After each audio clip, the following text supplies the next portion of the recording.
Hello, friend.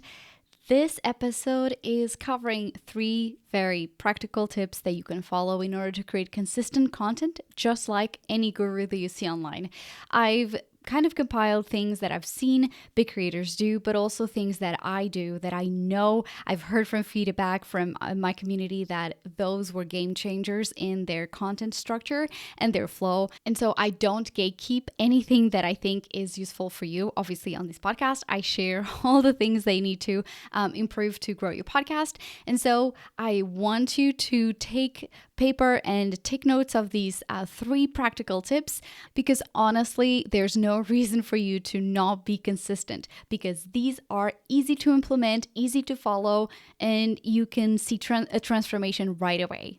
I'm Anna Xavier, and this is the Podcast Space, a practical, imperfect, but very actionable podcast that will help you move forward with your show. Let's go. If you've released more than 10 episodes, then you know how much work it takes into being a consistent podcaster, but also marketing your podcast online. And for the past, well over 10 years, I've been creating content for me, for other people. But since 2020, I've been really a content creator and a business owner.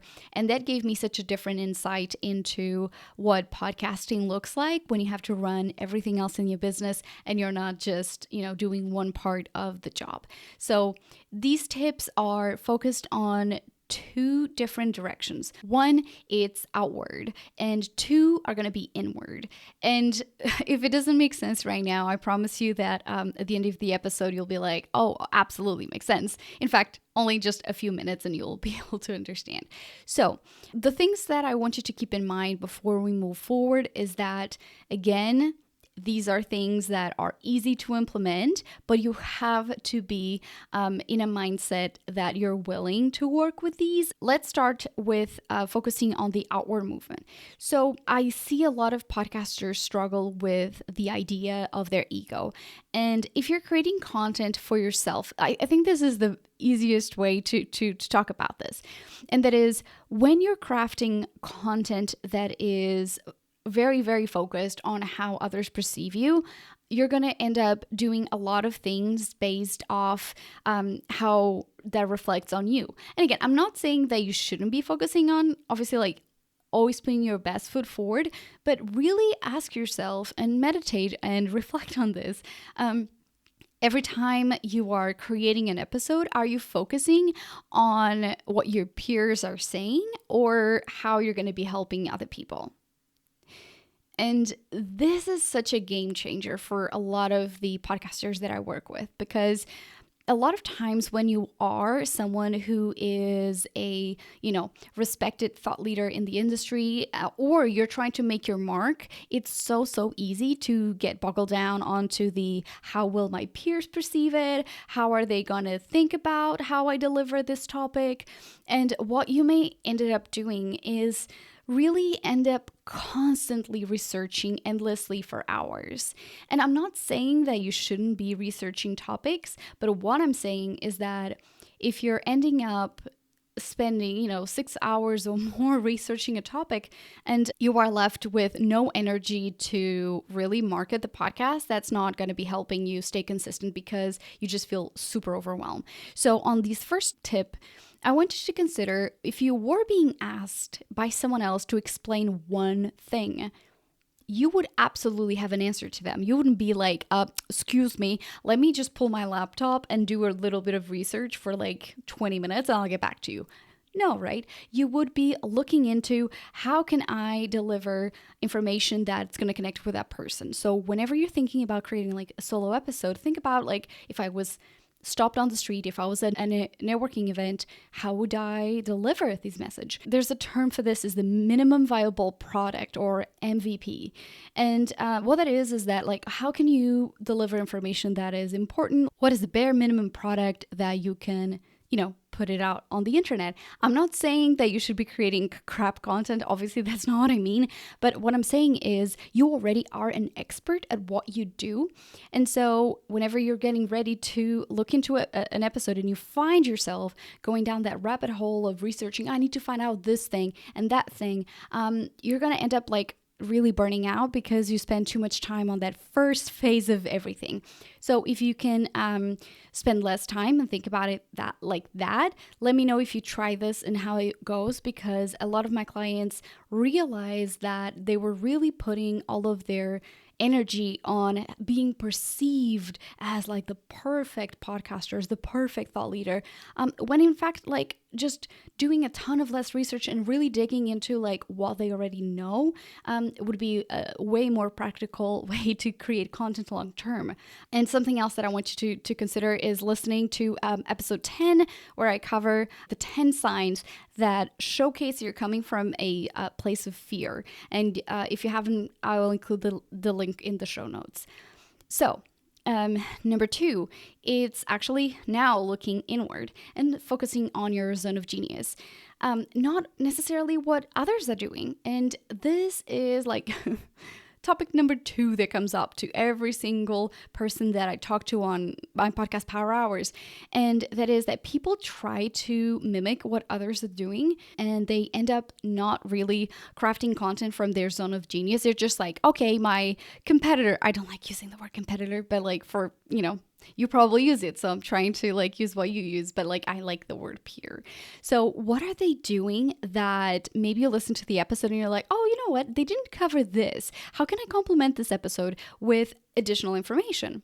And a great way to do this is to actually like reference that episode, especially if it's someone that you love and you really admire, creating that episode saying like, hey, I listened to this episode and it made me think of this. And it's such a fun way to complement the work of someone else and saying, hey, like I was so inspired by this that I wanted to create something else. So the key here is the word inspired, not copy, right? And I think that like that happens with all of us. So figure out like what is the reason why people come to you.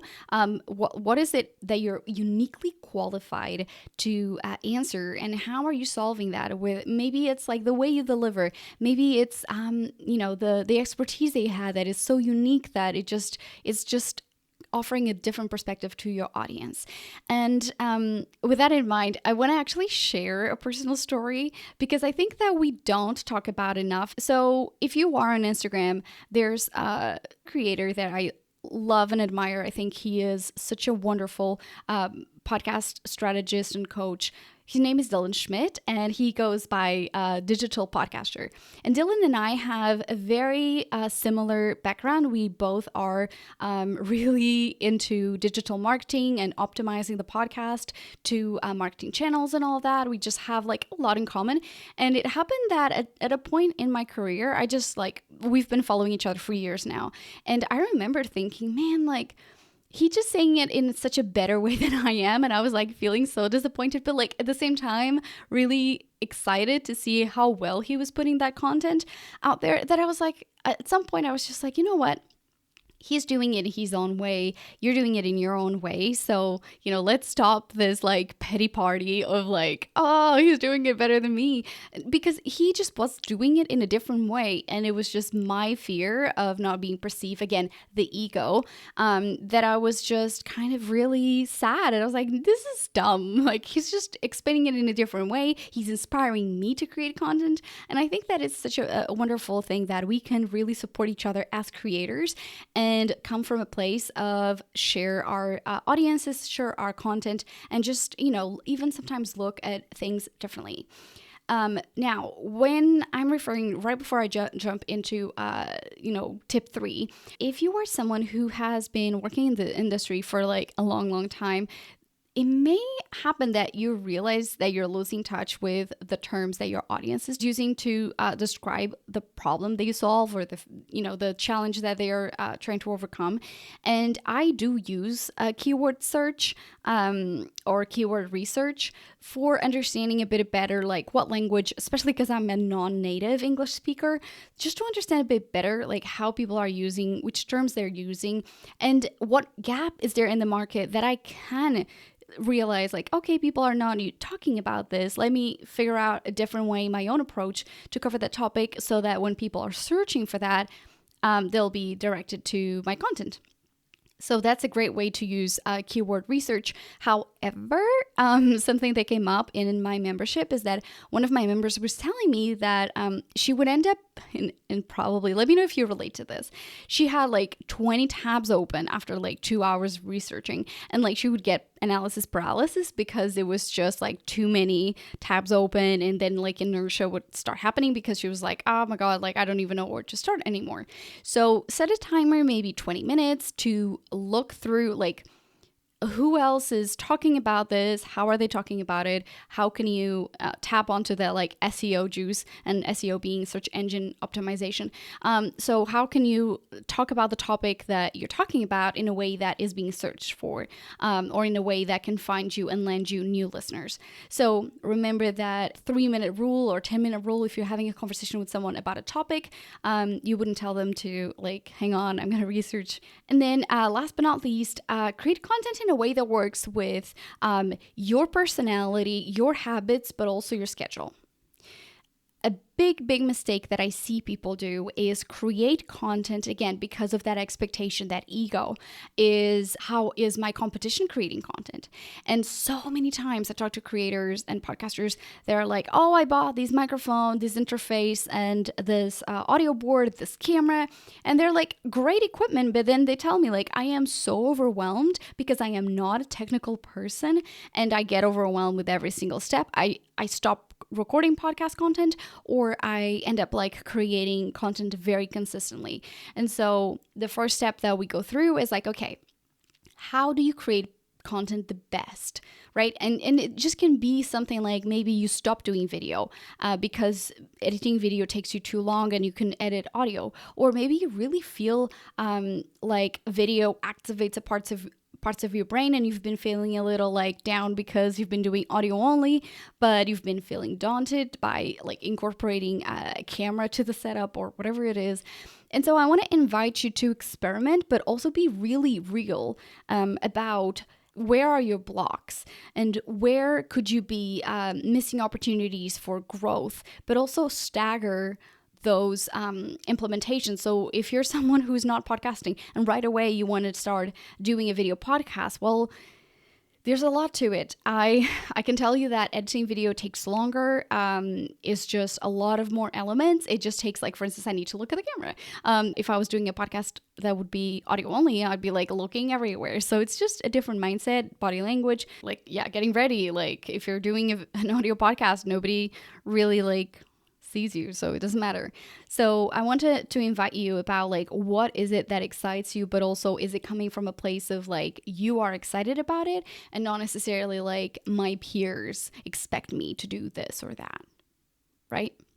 And I got a little bit excited at the end because I just coach clients so much on really finding like their zone of genius, their zone of excitement, but also not making it stale.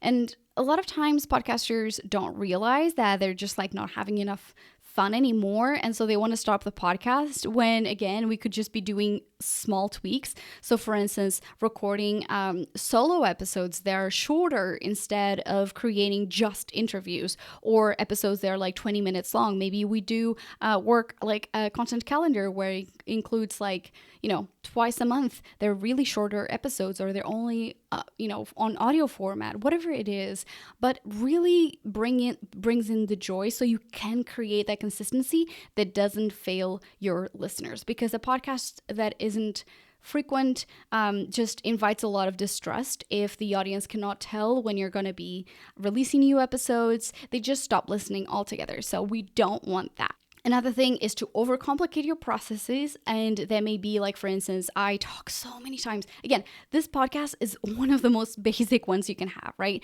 Like I have my intro that I record, I have like a sound effect, I record the bulk of the episode, and then, I do my outro, just like ad-libbing, I improvise it. So again, I looked at how do I best create content, and I thought that was one of the best ways to do it for me. But sometimes you don't know what you don't know. So if you've been feeling super stuck or you're feeling super overwhelmed, please reach out to me, because I want to help get you on the saddle, creating content just like a guru, create consistent content that will drive traffic to your business, that will create fun engagement with your listeners, because again, the more consistent you are, the more trust you build with them. So it's time to, I guess, close the show. I've been so thrilled that you've listened to this one. I would love to hear your thoughts, and if you're going to be implementing anything like just one of the three or all three. And if you do, please reach out to me at the podcast space.